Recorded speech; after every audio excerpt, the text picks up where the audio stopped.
കോഴിക്കോട് നഗരത്തിലെ വെള്ളക്കെട്ട് പരിഹരിക്കുന്നതിന് നടപടികൾ സ്വീകരിക്കാൻ കോഴിക്കോട് കോർപ്പറേഷൻ.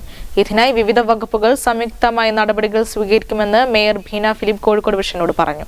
അരയടുത്ത് പാലത്തുള്ള വെള്ളക്കെട്ട് പരിഹരിക്കുന്നതിന് പമ്പിംഗ് സംവിധാനവും ഏർപ്പെടുത്തും.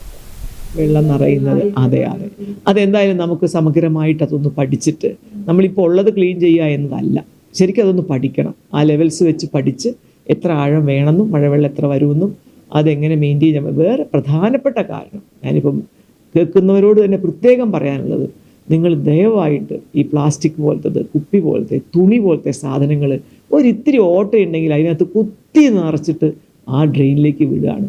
നിങ്ങളിൽ ഒരാൾ ചെയ്യുന്ന ഈ മഹാപാപം എത്ര പേരെ ബാധിക്കും എന്ന് നിങ്ങൾക്കറിയുന്നില്ല. നിങ്ങളെയും നിങ്ങളുടെ കുടുംബത്തെയും ബാധിക്കുന്നുണ്ട് നിങ്ങൾ അറിയാതെ, അതുപോലെ നാട്ടിലുള്ള മനുഷ്യരെയൊക്കെ ബാധിക്കുന്നുണ്ട്.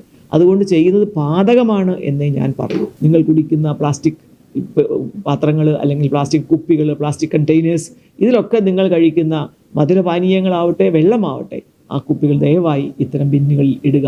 അത് വേണ്ട രീതിയിൽ ഉപയോഗിച്ചാൽ നമുക്ക് അതിൽ നിന്ന് അത് റീസൈക്കിൾ ചെയ്യാൻ പറ്റും, റീയൂസ് ചെയ്യാൻ പറ്റും. അതുകൊണ്ട് പലതും നമുക്ക് ചെയ്യാൻ പറ്റും. അങ്ങനെ അതിനെ നമുക്കൊരു സമ്പത്താക്കി മാറ്റാൻ പറ്റും. അത് വേണ്ട കൈകളിൽ എത്തിയാൽ ദയവായി വലിച്ചെറിയരുത് എന്നാണ് പ്രത്യേകമായിട്ട് പറയാനുള്ളത്.